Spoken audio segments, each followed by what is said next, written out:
Bank Nifty symmetrical pattern ఒకటే కాదు, ఇక్కడ ఒకసారి గమనించండి. ఇది ఇంకొన్ని పాయింట్లు చెప్తున్నాను, గమనించండి. ఇక్కడ వెళ్ళింది వచ్చింది, వెళ్ళింది అంటే సరిగ్గా వెళ్ళలేదు, కిందకు వచ్చింది. కాకపోతే ఇక్కడ చూడండి, కిందకు వచ్చింది పైకి వెళ్ళింది, మళ్ళీ కిందకు వచ్చింది పైకి వెళ్ళి కిందకు వచ్చింది, కింద 3 సార్లు టచ్ అయిపోయింది.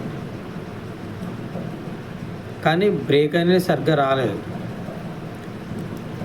ఇది కింద కానీ సరిగ్గా ఒక 15 మినిట్స్ క్యాండిల్ బ్రేక్ అయ్యి హోల్డ్ చేస్తే మార్కెట్, ఇది రెక్టాంగిల్ ప్యాటర్న్ కూడా ఉంది, ఇక్కడ రెక్టాంగిల్ ప్యాటర్న్ కూడా ఉంది కాబట్టి ఒక 450 పాయింట్లు కంపల్సరీగా డౌన్ కావచ్చు.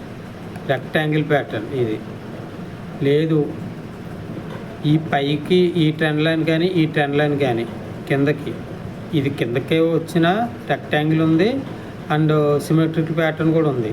ఇక్కడ 2 ప్యాటర్న్లు ఉన్నాయి.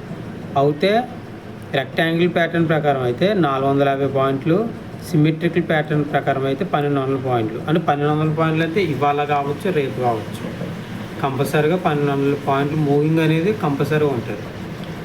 ఎందుకంటే ఒకసారి ఒకటి అర్థం చేసుకోండి, బ్యాంక్ నిఫ్టీ 1 2 3 4 5 ఇవాళకి 6 రోజులు, 6 డేస్ నుంచి అక్కడెక్కడ ఆడుతుంది. ఇదిగో మళ్ళీ గ్యాప్ డౌన్ ఆడుతుంది.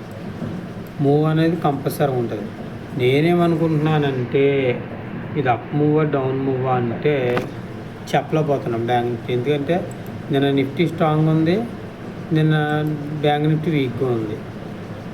ఇవాళ బ్యాంక్ నిఫ్టీ కొంచెం స్ట్రాంగ్గా ఉంటుంది, నిఫ్టీ వీక్గా ఉంది.